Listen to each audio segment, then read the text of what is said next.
So I would like to go on to page 16 right now and go over something we call intervals. So intervals are just the distance between two notes. And on the keyboard, any white key to the very next key is what we call a second. Okay, so a second is just any key to the very next key. On the staff, a second is any line to a space or space to a line. If I keep going up like this, these are all seconds, line, space, and they can go down, of course, as well. If I skip a key, if I'm on middle C and I skip the D and go directly to the E, so any white key, skip a white key and go to the next white key, is called a third. So D to F would be a third, E to G, F to A. Go ahead and just block a few thirds going up the keys. And then on the staff, they look like this.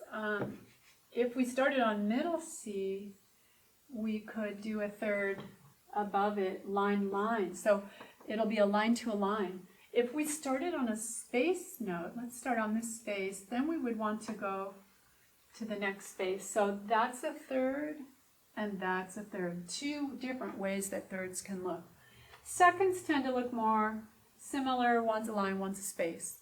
If you have two line notes, it can never be a second. It has to be an odd number, okay?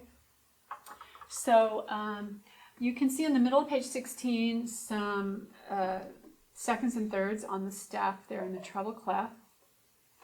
And then I like to do a little interval game. You can do this on your own too, but let's do number 1 together. Play a C and go up a third.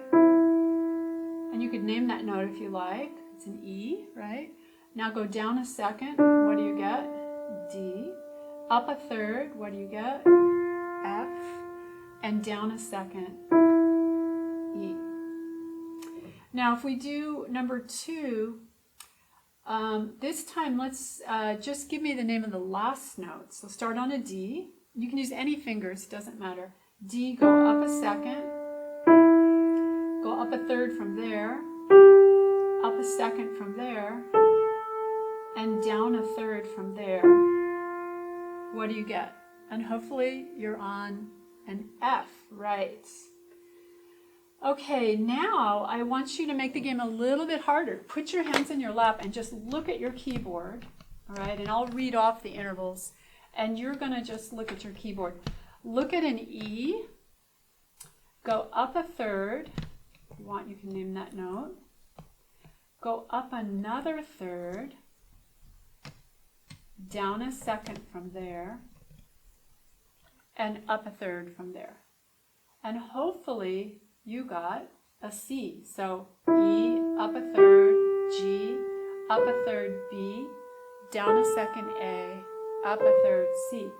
How were you doing that without actually touching the keys? So that's another way to try to internalize the way the keys will feel, is just getting the keyboard in your visual sense internally. Another way when you get better at this is to just close your eyes and try to visualize the keyboard in your head.